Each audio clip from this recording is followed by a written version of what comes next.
অনেক হতাশার ভিতরে আপনারা আছেন, আর হতাশার ভিতরে একটি আলোর সন্ধান দিতে আপনাদের সামনে এসেছি। আলোর সন্ধানটি হলো জিএম কাদের, জাতীয় পার্টির চেয়ারম্যান, গ্রেফতার। প্রিয় দর্শক, এই খুনির পরিচয়টা একটু আপনাদেরকে করিয়ে দিচ্ছি। জাতীয় পার্টি যে চেয়ারম্যান ও সাবেক মন্ত্রী গ্রেফতার করেছে পুলিশ। জাতীয় পার্টির আর কিছু করার থাকছে না, জাতীয় পার্টি শেষ হয়ে যাচ্ছে। জাতীয় পার্টির ইতিহাস সম্ভবত এখানেই সমাপনের দিকে। এই জাতীয় পার্টির উপরে চড়িয়ে বাংলাদেশে আওয়ামী লীগকে পুনর্বাসন করতে আবার উদ্যোগ নেওয়া হচ্ছে। আজকের এই জাতীয় পার্টি জাতীয় বেঈমান এবং তাদের অফিসকে জাতীয় গণ টয়লেট বানিয়ে দিয়েছে সাধারণ শিক্ষার্থী এবং দেশের মানুষরা। এইটাকে আমরা পাবলিক টয়লেট, আবু জাহেলের বাড়ি যেরকম পাবলিক টয়লেট, জাতীয় পার্টি হবে বাঙালিদের পাবলিক টয়লেট। দর্শক, আজকের এই ভিডিওটি দেখলে আপনারা রীতিমতো অবাক হয়ে যাবেন। আপনারা জানেন ইতিমধ্যে আওয়ামী লীগ সরকারের পতন হয়েছে। এখন ক্ষমতায় আছেন অন্তর্বর্তী সরকার ডক্টর মোহাম্মদ ইউনূস। অন্তর্বর্তী সরকারের মাননীয় উপদেষ্টা ডক্টর মোহাম্মদ ইউনূস থাকাকালীন দেশে কি কি ঘটনা ঘটে যাচ্ছে তা আপনাদের প্রমাণ সহকারে দেখাবো। দর্শক, কথা আর বাড়াবো না, ভিডিওতে চলে যাব। তার আগে আপনাদের কাছে ছোট্ট একটি অনুরোধ, আপনি যদি আমাদের চ্যানেলে নতুন দর্শক হয়ে থাকেন তাহলে অবশ্যই চ্যানেলটি সাবস্ক্রাইব করে পাশে থাকা বেল আইকনটি বাজিয়ে দিতে ভুলবেন না। যারা অলরেডি আমার চ্যানেলটি সাবস্ক্রাইব করেছেন তাদেরকে জানাই অসংখ্য ধন্যবাদ। চলুন ভিডিওটি শুরু করা যাক। যখন আওয়ামী লীগকে ক্ষমতায় রাখার প্রয়োজন, তখন তারা কিন্তু আবার আওয়ামী লীগের সাথে জোট করে গত 16টা বছর এই দেশে ছিল। আপনি ধরে নেন একটা রাজনৈতিক ভুল হতে পারে, আমি 14 ইলেকশনে গেছি, ঠিক আছে, 18তে গেছি, তাও বাইরে নিলাম যে ভালো কথা। 24-এ এসেও তো অন্তত মানুষের ইমান আসে। 24-এর নির্বাচনের সময় সমগ্র বাংলাদেশ কামনা করেছে জাতীয় পার্টি অন্তত নির্বাচন থেকে ফিরে আসুক। ফিরে আসলে জাতির হিরো থাকতো আজকের জাতীয় পার্টি। পারে নাই, লোভ সামাল দিতে পারে নাই, কারণ ক্ষমতা দরকার। আর ওই যে আওয়ামী লীগকে টিকিয়ে রাখার একটা টোপ জিএম কাদের ভারত থেকে পার্শ্ববর্তী দেশ থেকে নিয়ে এসেছে, ওই টোপের বাইরে তো তিনি যেতে পারবেন না। তিনি তো বক্তব্যে বলেছেন, আমাকে কি বলেছে ইন্ডিয়ার সফরে আমি কি করেছি কিচ্ছু বলতে পারবো না, কারণ তারা মুখ না খুললে আমি খুলবো না। তো ওনার মুখ তো তালা মারা, ওনার মুখের চাবি আর শেখ হাসিনার মুখের চাবি একই চাবিতে খোলে। যারা এখনো বাংলাদেশে বুঝতে অক্ষম যে হোয়াট ইজ নেম কল জাতীয় পার্টি, তারা ভুল। এই জাতীয় পার্টির উপরে চড়িয়ে বাংলাদেশে আওয়ামী লীগকে পুনর্বাসন করতে আবার উদ্যোগ নেওয়া হচ্ছে। কেন? ওই যে জাতীয় পার্টির অফিস তো এখনো সুস্থ শরীরে ছিল। এই জাতীয় পার্টি একটা সমাবেশ করবে, ওই যেভাবে হিন্দু ভাইদের কিছু সমাবেশে লঙ্গি চেক করলে দেখবেন অথবা ভোটার আইডি কার্ড চেক করলে দেখবেন 90% মুসলমান। আমি চ্যালেঞ্জ দিলাম, রাজনীতি ছেড়ে দিব, ওর 70-80-90% মুসলমান, মুসলমান মানে আওয়ামী লীগ, সেইগুলা গিয়ে ওইখানে অনুষ্ঠান করে। না হয় এই দেশে 16 বছর তারা আন্দোলন করে নাই, এত সুন্দর পূজা হওয়ার পরে 50টা বেশি পরিমাণ জায়গায় গত বছরের তুলনায় পূজা মণ্ডপ, তারপরেও তারা কি করে আন্দোলন করে, হুমকি দেয়, ধমকি দেয়। এই কাজগুলো আওয়ামী লীগ করাচ্ছে। আজকের এই জাতীয় পার্টি জাতীয় বেঈমান এবং তাদের অফিসকে জাতীয় গণ কি বলে মানে টয়লেট বানিয়ে দিয়েছে সাধারণ শিক্ষার্থী এবং দেশের মানুষরা। এইটা আপনাদেরকে সমগ্র বাংলাদেশের মানুষের কাছে এই জাতীয় পার্টির তথ্য পৌঁছে দিতে হবে। জাতীয় পার্টি সম্পর্কে আমি যে প্রসঙ্গে বলতেছিলাম, তারপরে এই 24-এর নির্বাচনের সময় তারা কিন্তু লিয়াজো করে মেনটেন করে তারা 24টা আসনে আওয়ামী লীগের সাথে আবার গিয়েছে এবং তাদেরকে ওই পাশের রাষ্ট্র থেকেই যেতে বলেছে। এখন কি কি ইম্প্যাক্ট হবে আপনাকে বলি। এই বাংলাদেশে এখন জাতীয় পার্টি সকল মানুষের শত্রুতে রূপান্তরিত হয়েছে, রাইট? ওদের আর কোনো জায়গা নাই, ওদের আর কোনো অবস্থান নাই। ওরা এখন ওই আওয়ামী লীগের সাথেই আবার এখন থাকবে। এরা আবার এই তত্ত্বাবধায়ক সরকারের বিরুদ্ধে আন্দোলন করবে, প্রথম দিকে একটু নিউট্রাল থাকার চেষ্টা করবে, মাঝে মাঝে কিছু তাদের প্রশংসা করবে, এইগুলা করে করে সময় ক্ষেপণ করবে। যেই আওয়ামী লীগ একটু আবার ফুলে ফুসে রেডি হবে, এই দুই খালাতো ভাই আবার একসাথে হয়ে আগামীতে বাংলাদেশে প্রত্যাবর্তন করতে চায়। আর সে কারণেই জাতীয় পার্টিকে নিষিদ্ধ করা, 14 দলকে নিষিদ্ধ করা এখন আওয়ামী লীগের চাইতে অধিক ফরজ হয়ে দাঁড়িয়েছে। কারণ এই গণহত্যা যারা চালিয়েছে গত কয়েকটি বছর পর্যন্ত বাংলার মানুষের উপরে যারা জুলুম করেছে, সেই জুলুমের সহযোগী কিন্তু তারা। এইবার এই যে 24-এর গণহত্যা, এই 24-এর গণহত্যা চলাকালীন সংসদে দাঁড়িয়ে একটা লোক বলে নাই যে মানুষগুলোকে হত্যা করা হচ্ছে। ব্যারিস্টার সুমন সহ সব টাউট বাটপারগুলো প্রগতির নাম দিয়ে, জনতার নেতা নাম দিয়ে, তারপরে স্বতন্ত্র নাম দিয়ে জনতাকে খুন করার সাপোর্ট দিয়েছে। 4 তারিখ পর্যন্ত এই টাউটগুলো ভাষণ দিয়েছে। আমি সে কারণে আপনাদেরকে বলছি, আগে আইডিওলজি ঠিক করুন। আপনি কি মনে করেন এই বাংলাদেশে জাতীয় পার্টি রাজনীতি করার অধিকার রাখে? এরশাদ সাহেবের দল রাজনীতি করার এই মুহূর্তে অধিকার রাখে? উনি মারা গিয়েছে, আল্লাহ তাকে জান্নাত নসিব করুক, I don't have any problem with his personal life.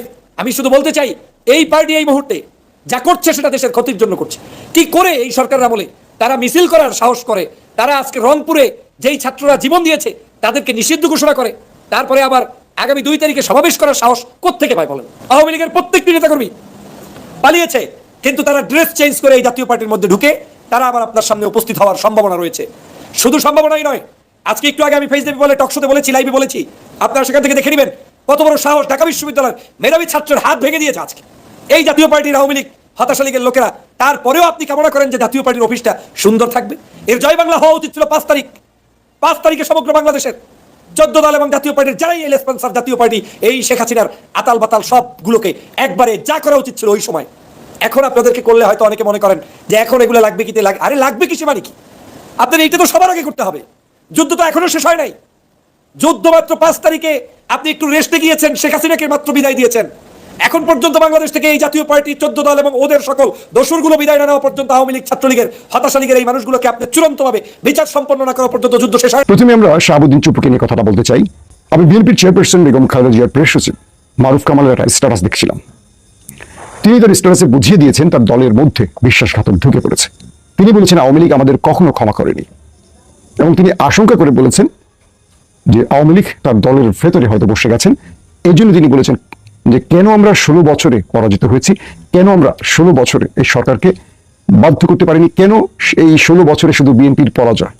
ইঙ্গিত করছেন যে দলটির মধ্যে হয়তোবা গুরুত্বপূর্ণ পর্যায়ে বিশ্বাসঘাতক রয়েছে।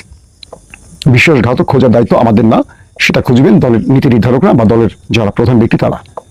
বিএনপি ক্ষমতায় গেলেও আমাদের কিছু হবে না, বিএনপি বিরোধী দলে থাকলেও আমাদের কিছু হবে না। আমরা ঝাপসা মানুষ, আমরা আমাদের জায়গায় থাকবো। তবে আমরা চেয়েছিলাম ফ্যাসিস্ট স্বৈরাচারের পতন হোক, সেটা হয়েছে। কিন্তু আমরা এটাও চাই ফ্যাসিস্ট স্বৈরাচাররা বাংলাদেশের ক্ষমতা যেন আর বসতে না পারে। কিন্তু কেন যেন মনে হচ্ছে খুব শিগগিরই তারা হয়তো বা বসতে পারে। আর ফ্যাসিস্টকে আবারও ক্ষমতায় বসানোর জন্য প্রধান ভূমিকাটি রাখবে বিএনপি, এটি আমার বিশ্বাস। মিলিয়ে নেন যারা বিএনপি করেন, যদি বেঁচে থাকেন, আমি যদি মরে যাই, মিলিয়ে নিয়েন। প্রথম কথা, শাহাবুদ্দিন চুপু তিনি কি সাংবিধানিক রাষ্ট্রপতি? বাংলাদেশে রাষ্ট্রপতি কোনো দ্বৈত নাগরিক ব্যক্তি হতে পারেন না, তিনি দ্বৈত নাগরিক।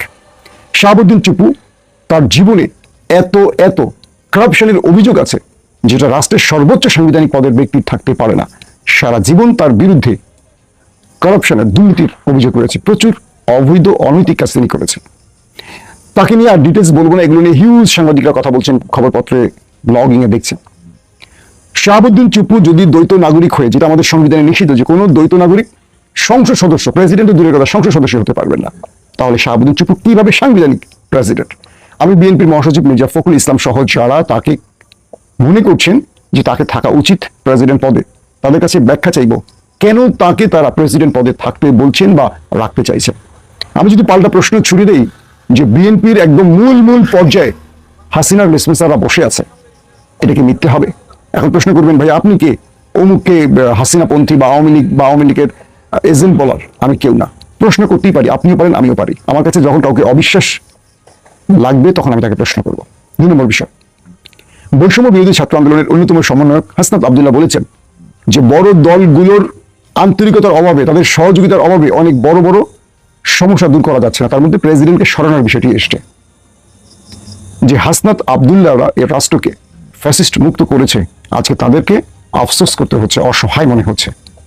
আমি মনে করি এই হাসনাত আব্দুল্লাহদের পরে কোনো হাসনাত আব্দুল্লাহ হয়তো বা দ্বিতীয় কোনো ফ্যাসিস্টের বিরুদ্ধে আবার আন্দোলন করবে, রাষ্ট্রকে সেই দিকে নেওয়া যাবে না। অর্থাৎ এই রাষ্ট্রে যেন আর কেউ ফ্যাসিস্ট না হয়, জনগণের বিরুদ্ধে না দাঁড়ায়।